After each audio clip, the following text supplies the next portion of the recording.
So I've seen profiles where the person only had 8 years of post-graduation experience, but were still able to qualify. Was it probably because they had something extraordinary in their profile that then helped them meet more than, or up to more than three criteria? Because it seems like 8 years is pretty soon, or does it not It matter? is. No, 8 years is pretty soon.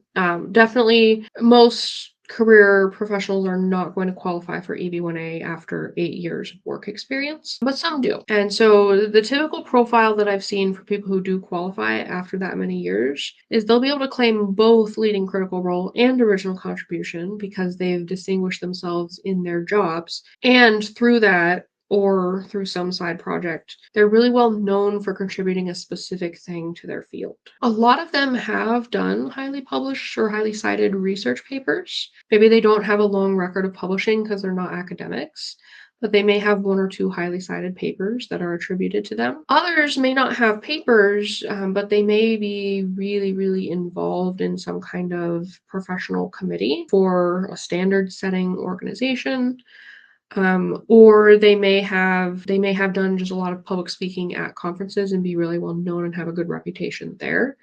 And so that evidence combined with the critical leading role and original contributions and a few other factors makes for a strong case. It is definitely possible to build a profile in that way, but when you're talking about being 8 years out of college and just having that much work experience, it's hard. It's hard to just build if it's not really based on something that is real out there in the industry or the field. And normally people are not making those contributions for the purposes of EB-1A. And so if you are out there and thinking EB-1A is what I'm going for, so I'm going to do this, this, and this, and this, but you're not looking at it in the context of your whole career and what you want to accomplish more generally and what you want to accomplish outside of immigration plans, probably not going to work out because it's not a cohesive strategy, and a lot of profiles built that way just don't work because it's not tied to anything that's real about the person's profile or career. Do you have a general example of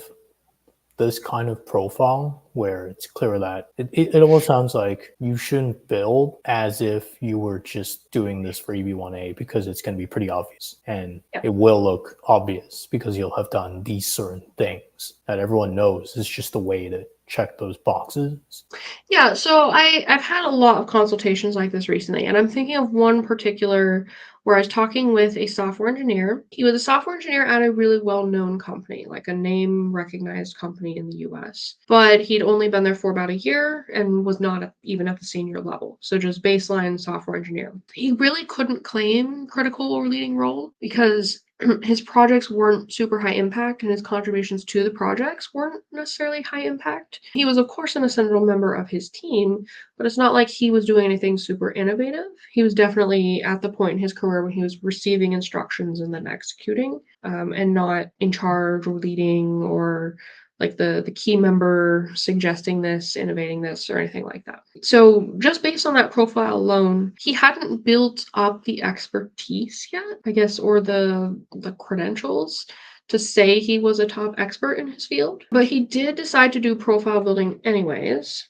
And so he had targeted judge role, authorship, and memberships and media, which is a good lineup. It's going to be 4 strong criteria. And he did have a lot under each one. So for judge role, a lot of judging assignments, including some that I know have been successful in EB-1 cases in the past, and then others that were unique to his case. For authorship, he did manage to get some articles published in some respected journals and at some respected conferences. We had maybe 3 or 4 of them. They weren't highly cited, but the citation count was decent. It was at least above the impact factor, which was nice. He did have memberships, but he had memberships in some societies, like a couple of them I think are mostly used for EB-1A and not really much else. And then he had like IEEE senior member, which doesn't really count for EB-1A. So he had done his homework and put in the effort for profile building there, but it was kind of obvious that it was for profile building. And then for media, he had a lot of media spots. None of them were particularly good quality. So they were definitely there for purposes of EB-1A, and it was kind of hard to say they weren't.